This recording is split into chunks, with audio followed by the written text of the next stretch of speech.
And you're very welcome back. So, one apiece have finished between Spain and Poland in Seville this evening. I don't know about you, Lisa, but when you look at Spain, you expect to be looking at a team with the potential to go and win a championship, I suppose, based on their past record. But they're not the Spain of the past. And I must say, I feel a little underwhelmed having watched that second half. But what's the experts' view on them this evening?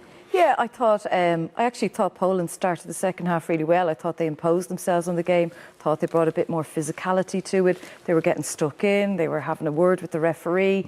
They just imposed themselves a little bit more on the game. And Spain are not a physical team. They're more of a technical, tactical team.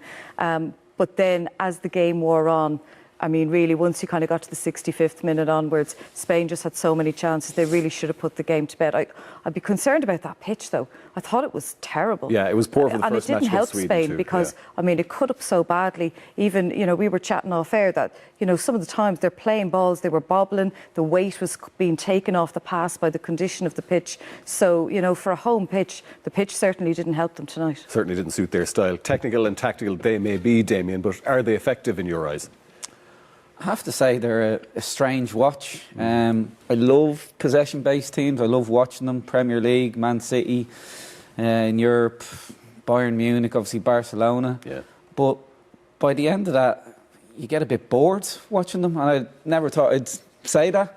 It is what I've said before, death by 1,000 cuts. I think that's a saying. Obviously passes in this case. And that's Spain. But if you think Belgium, if you think France... Yeah. They'll do you with one cut, they'll kill you with one cut, and they'll kill you with one pass. Yeah. And I don't see that with Spain. You know, I stand over what I said at half-time, there's no real eliminators, old-fashioned dribblers. Obviously, they brought Torres in, he brings a different dimension. Constant runners beyond, they don't have it. And with all the top teams, and I hate criticising because there's world-class players in the team, you always see a real team to their attacking movements with. But with Spain, you don't. You just see... What's our game plan today? We'll just pass it, and just walk it into the goal. Tying in with what Lisa said beforehand, yes, in a way they're more, I wouldn't call it direct, but they put the ball in the box more, they cross more. But even then, I don't think their movement's great. Morata's movement for the goal is good, but he's always, you know, wrestling with people. He's never pulling off like Lewandowski for the goal. Lewandowski's the best in the world at the minute, whereas Morata's always, you know, out of width of the goal. Oh, they're a strange team. They're not in the running for winning this tournament for me. No, not in that performance. And even though they dominated Poland in every single statistical facet of the game, apart from the goal scored, which is what matters. I mean, that's the all-important thing. And Robert Lewandowski, while he may not have looked in great form in the first match in the group, didn't have a great first half. But he always poses that ever-present threat, doesn't he, Lisa? Yeah, absolutely. And, you know, that's the thing for a centre-forward when it isn't going your way. You just stay in the game and get yourself into the box. And this is exactly what he does here. Just watch his movement. He gets in behind Laporte. The ball, it's a great ball in. And for me, he actually bullies Laporte on that one. He gives him a little nudge, shows him who's boss, gets up, and directs the header inwards. And, you know, that's what we're saying about the first half. You don't want Lewandowski crossing that ball. You want him on the end of it. You put him on the end of it, and that's the result. And, you know, that's what he's brilliant at. That's what Poland need.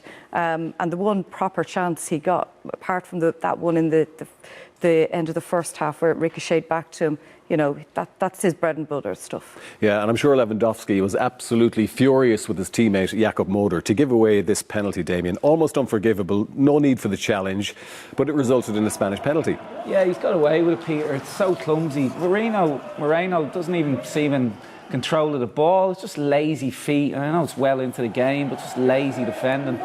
But it is a penalty, and, you know, obviously VAR didn't get involved in the first half. They do on this one. Listen, unlucky. Morata, will he blame the pitch? The pitch is awful, like I said, from agreeing with Lisa there. But, you know, the transfer fees he's gone for and the clubs he's played for, you would expect to put the ball in the back of the net there. Yeah, he certainly And he'll get, for, you know, he scored a goal today. I still think the press and the fans will be negative on him. I don't think it's an overall positive performance from him. No. It's really untidy. It was, and untidy, that actually describes the sort of chances that fell to Spain in the majority of that second half. It was scruffy, it was untidy, wasn't it? Yeah, and I think, you know, to touch on what Damien mentioned for the goal in the first half, 6 out of 7 of the chances actually come from crosses. You know, and This one comes in from a corner. Chesney, I don't know what he's doing there.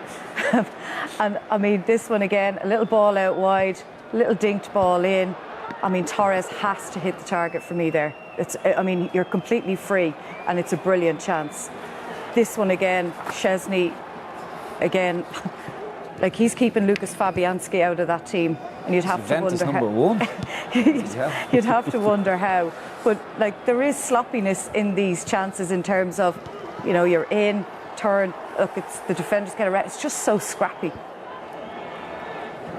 Yeah, you think Chesney actually plays a big part in a lot of them chances, but yeah, Morata, like even there, he's always manhandling the defenders. Defenders like contact. They don't, like it when they can't see it, but they always seem to see him. And why he's, touching it across the goal there, I don't know. That has to be a goal. At this level, Spain, what you think they've done over recent years, has to be a goal. So listen, they've had chances to win the game, but still, you come away looking at the forms and you're going, you just feel deflated watching them. What Enrique says to him after that game, I do not know. But you know, he said before, the problem coming from Russia into this tournament was they lack a cutting edge, they lack ruthlessness. And that's why I think he talked about maybe being a little bit more direct in their play at times. But even there tonight, even though the chances might have come from crosses or little balls dinked in, a little bit more direct in their play, they still can't put the ball in the back of the net. They still don't have that ruthless streak. It's worrying that he felt there were only 24 players good enough to bring with him to the Euros going on that performance. You think surely Spain, given the calibre of player they produce on a regular basis, that maybe he should have brought 26. Yeah, but like who else do you bring? The obvious contender that people, the real headline act that wasn't there was Ramos. He's a defender. Yeah. And he, I hold my hands up, he possibly stops that goal tonight. He would have dealt with him, wouldn't he? He's bullied like a little kid. He's a top player, but it just shows how another level, I guess, Lewandowski is. He puts Laporte on his behind nearly. Yeah. But wouldn't Ramos also be a leader on the pitch, Damien? And we know that teams need leaders on the pitch, and I don't see too many of that. I totally agree. It's presence, it's personality. Like, we played against him in the Euros, and like, you look at him, he's just chest out. It's like he's 7 foot tall. So yeah, incredible. But like I said, whether it's off the pitch stuff, if he knew he wasn't going to play, Enrique will have his reasons for not bringing him. But even then, we all want to go to Spain and study how they produce footballers over there. They bring 24. Why not bring 2 kids? It's experience for them, up and coming kids. There is a lot of kids in that team, though. They are a young team. 2 more, fill the squads. So it is a strange one. I think they're the only squad to do it. Yeah. Listen, he'll have his reasons. Whether we find them out, who knows? Yeah, and he'll have an awful lot of questions to answer from the Spanish press over the next couple of days. I don't envy him his task.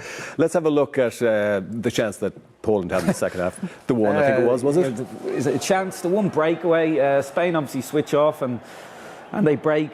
Didn't have, I was going to say a lot else, anything else. Lewandowski obviously behind it. Frankowski doesn't have that quality to create there. And listen, when you look at Poland, you wonder at times how Lewandowski has 67 international goals when what he has around him at times. So fair play to him. It just shows how world class he is. Okay, well, as I said, this group will not be decided, cannot be decided till the final day.